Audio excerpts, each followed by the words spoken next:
Louisiana Beer Reviews looks at Fuller's Vintage Ale 2014.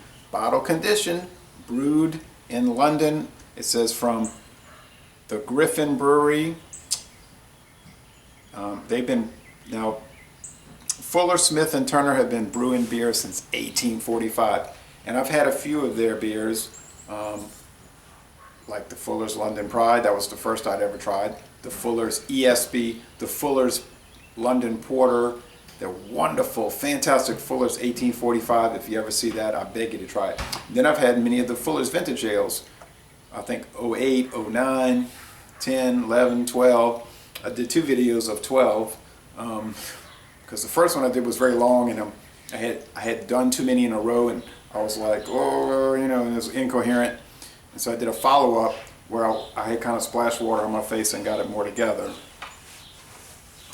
I wasn't going to post the original one that I did on Mardi Gras Day, but Beer Sampling with Dave told me, oh yeah, go ahead and post that. And I knew they wanted me to post it so they could make fun of me, you know. But I had somebody on their inner coterie sending me all the private messages, and so I said, okay, I'll take the bait. You know I'm going to take the bait. So sure enough, oh, he's crazy, you know. But it was nice to see who was, you know, part of that. Then I could play along like I didn't know. But anyway, it doesn't matter.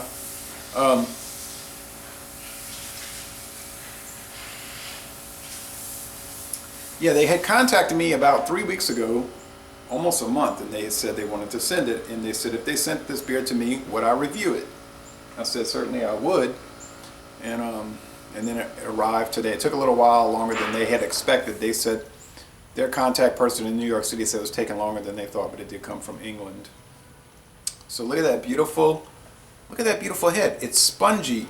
It's cream colored. I think that would be the color here. It's kind of cloudy today, this evening. Look at the lively bubble action. Listen to that crackle. You can hear the 6 p.m. church bells in the background. Not the bells of St. Mary, but the bells of St. Joan of Arc. That is a caramel color. It's sort of brilliant in a way. 8.5% alcohol. Now they say, oh, now the beer comes in this beautiful box, signed by John Keeling, the brewmaster. Each beer is numbered on the bottle label.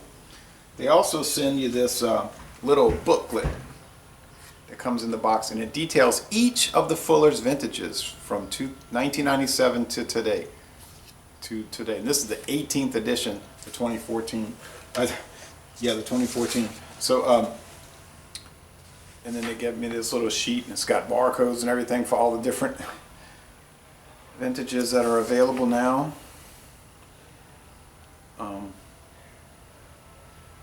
45 international bitterness units. I had noticed that before. That's pretty hoppy.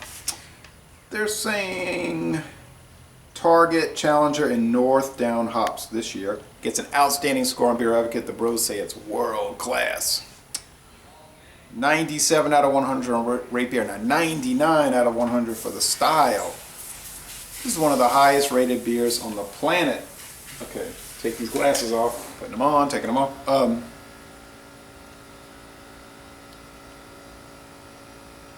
Somebody was commenting on one of those Facebook pages saying, oh, why don't you go sit in your yard and take your glasses off and your hat off and make a video. Well, he was mad at me because I had said something about a beer or whatever. I said, okay, well, if you get pleasure out of making fun of people, I mean, I don't do that. Some people are into that, you know, ridiculing other people. It gives them pleasure. You know, they might not be too happy in their lives or whatever, but I'm not into that. I like to just watch people's videos, make comments, talk about the beer. But that's me. Goldings from England has been used for subtle bitterness, and American varieties Liberty and Cascade were used in dry hopping to give a zesty aroma.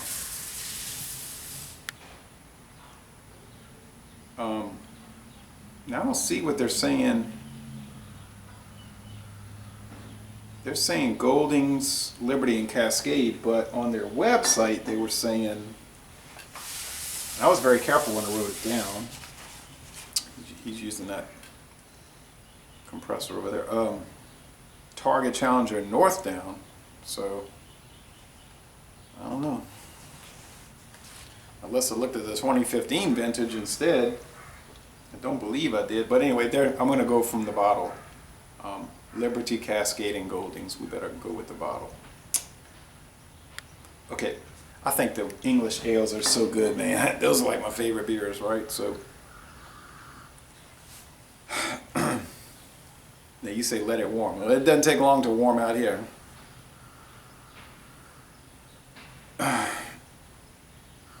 It's like a rich bread crust. I'll say that oftentimes in the beer reviews because that's what it reminds me of, a lot of these beers. There's a little caramel, there's some fruit. There is fruitiness, like, it's not strong though, it's not like overt, but it's covert. Prunes, excuse me, dates, and maybe even fig, those types of things, not prunes.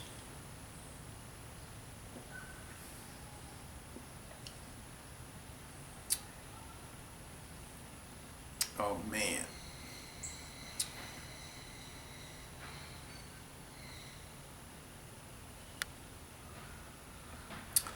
Yeah, and I'm sorry again about writing the wrong thing down. Now I realize I say I'm being careful, but I must have looked at 2015 but they sent me 2014. I noticed Chad's beer reviews. He doesn't do too many anymore, but they sent him one and he did it and he really liked it, of course.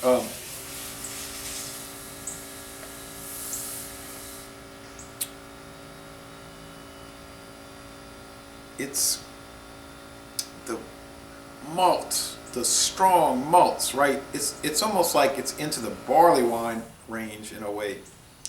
Got these malts and there's like a sharp hop bitterness. It's not piney, it's not grapefruit or pineapple, and like I'm always complaining, you know, when I do these West Coast IPAs, especially the session IPAs, and I got in a lot of trouble for talking about Pinner because I didn't like it, from Oscar Blues. I didn't like it.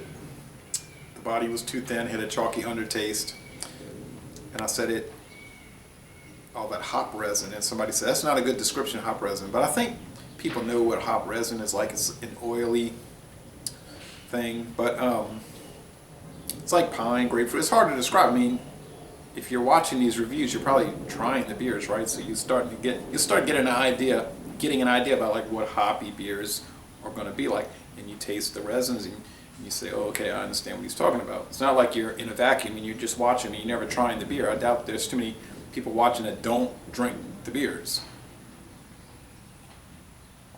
So there's some caramel. Oh, and I think what made him mad, as I said, that I would prefer Miller High Life over the Penner. But hey, well, it's better to me. Miller High Life is better, tastes better, and it's a lot cheaper. But anyway, back to this. But you do have to bring up these reference points when you do these reviews. I think you do because it puts it all in perspective. It's not an isolated thing, the reviews. Oh, just the strong maltiness. It is so rich. And then the hops are there to balance it. 45, that is appropriate, right? And it's that British maltiness, you know, that earthiness.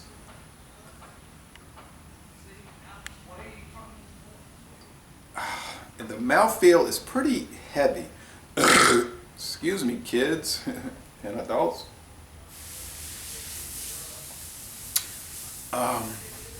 See the carbonation. The mouthfeel is medium to heavy. It's a little slick, a little like viscous.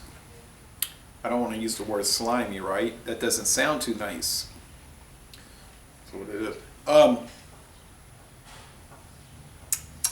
It's like on the dry side. It is so refreshing. And you say, how can an 8.5% strong ale be refreshing? It is. It's so drinkable. How could that be? It is. Is it boozy? It's boozy. It's boozy, but it's not super boozy. And that's the danger with this one. You know, it's like, that's why I made the 2 videos with the 2012, and I was like, because it's so smooth, it's so drinkable, it's so pleasant, it's so approachable, and you're just like, yeah, and you drink one, and you're like, wow, this is really, you know, I don't feel it. You know, you're thinking, I don't feel this. This is just too mild. So then you drink that second one. And that's what happened to me, because I drank the second one, and I'm making the video, and I was like, okay, I have a point to make. Could not make the point. It took me like 12 or 14 minutes to make a point, which should have taken a minute, because it's just, that's how it hits you. You just say, and you can't process it. That happened with the Double Bastard. I did the Stone Double Bastard, which, what is it, 11%. And I made the video, and I was like, everything was cool, calm, and collected. And I was eating the church's chicken. It was bad. I didn't post it. I erased it. I said, oh, this is too out there. And so I bought some more later, and I did another video that was much, you know, more level-headed, you know. But anyway, I'll tell you what, golly, they had this $7.99 for the box last year. You might see it for $7.99 somewhere. I saw it at DoorNext. It was $8.99, you know, inflation and whatnot. But for $8.99 a bottle, it's still worth it. I'm telling you, it's dynamite. Dynamite. The bros say it's world class. You are so right. It is a world class beer. I'm telling you right now, this beer is the lowest that I could give it would be an outstanding, an A+. That would be the lowest. If I was lowballing it and being, you know, picky and saying, well, this is wrong with it. Look, there's nothing wrong with it, okay? I'm telling you. Okay, when I hear sirens, I say a little prayer. I always think, hope nobody's hurt. I'm telling you, you know, you watch some of these reviews and people are always nitpicking stuff, like they're drinking West Flaterran 12 and they're like, it's pretty good, but I've had way better. You really have had way better? Yeah, this Fuller's Vintage Ale 2014, it's okay. No, believe me, it's awesome. It's awesome. And their Porter, and their London Pride, and their ESB, and their, especially their 1845, are awesome. And you can get great prices for those. I mean, great prices for those. So, I'm telling you what, this is a profoundly good beer. Now, somebody, you know, you're going to get these people on Facebook that say, wow, is it as good as natural ice? Yeah, it's a little bit better than natural ice, okay? But some people have a problem like grasping concepts. Yeah, I can go to Walmart and get an 18-pack of natural ice for $10.49. It's fine. I'll enjoy it. Okay? It's a really good budget beer. But then a Chevy Cruze is a really good budget car. Is it a Lincoln MKZ? No. But, you know, I can understand these concepts. Anyway, awesome. Les Bon Temps Roulé, one of the world's great beers. I say that without reservation. And you might say, yeah, you're just saying that because they sent it to you for free. That could be the case, and you have to be wary of that. But they approached me. I didn't go begging for this beer. If they're making an awesome beer like this, they know I'm going to brag on it because it's great. So, Les Bon Temps Roulé, profoundly good, like I said, and y'all come on down to warm, sunny, and wonderful southeastern Louisiana.